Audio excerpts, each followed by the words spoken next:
Le rhododendron de Singapour. Nom latin, Melastomum malabatricum. Famille, Melastomataceae. Nom commun, rhododendron de Singapour.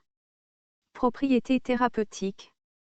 Astringente, sédatif, digestif, anti-flatulant, analgésique, anti-inflammatoire, cicatrisante, antidiarrhéique, cytotoxique, antioxydante. Parties utilisées, les feuilles, les fruits, les racines, les fleurs, les jeunes pousses. Distribution. De l'Inde vers l'Indochine, de la Malaisie vers la Nouvelle-Guinée, l'Australie et Madagascar. Aux Philippines, dans les îles de l'océan Indien, dans toute l'Asie du Sud et du Sud-Est, et dans le Pacifique Sud. Botanique. Le rhododendron de Singapour est un arbuste étalé atteignant une hauteur de 2 mètres. Les brindilles et les tiges florales sont rugueuses avec de petites écailles triangulaires pointant vers le haut. Les feuilles sont largement lancéolées, de 7 à 12 cm de long, légèrement rugueuses et velues sur les deux faces.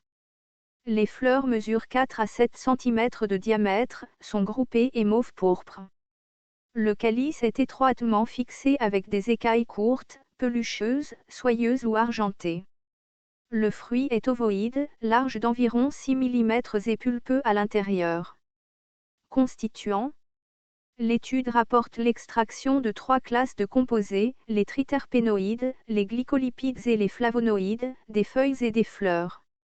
L'étude des feuilles a donné des flavonoïdes quercétine et quercitrine. L'analyse phytochimique de diverses parties a donné des flavonoïdes, des flavanols, des triterpènes, des tannins, des anthocyanes, des saponines, des stéroïdes, des glycosides et des composés phénoliques. Utilisation culinaire. Les jeunes pousses sont consommées comme légumes frais ou cuits.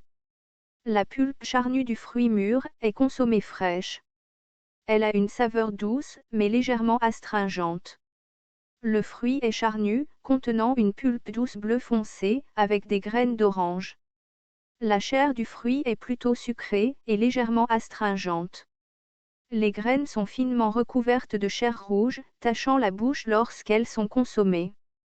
Médecine rurale.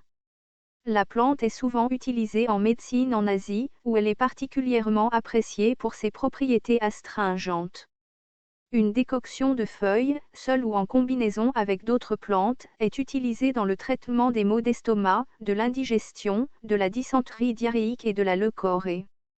Les feuilles broyées sont appliquées en externe sous forme de compresses, pour les coupures, les plaies et les gonflements. Une forte décoction de feuilles est appliquée sur les articulations arthritiques douloureuses, ainsi que sur les plaies pleurantes. Elle est également appliquée à d'autres types de plaies suintantes afin de les désinfecter. Les fleurs sont utilisées comme sédatifs nerveux, et pour les saignements hémorroïdaires. Les fleurs sont également utilisées dans le traitement du cancer. Une décoction de racines et de feuilles est administrée aux femmes après l'accouchement.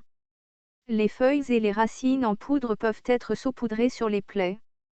Elles sont également utilisées dans une application pour les hémorroïdes, apparemment pour leurs propriétés astringentes. Les racines peuvent être utilisées pour faire un gargarisme, dans le traitement des maux de dents.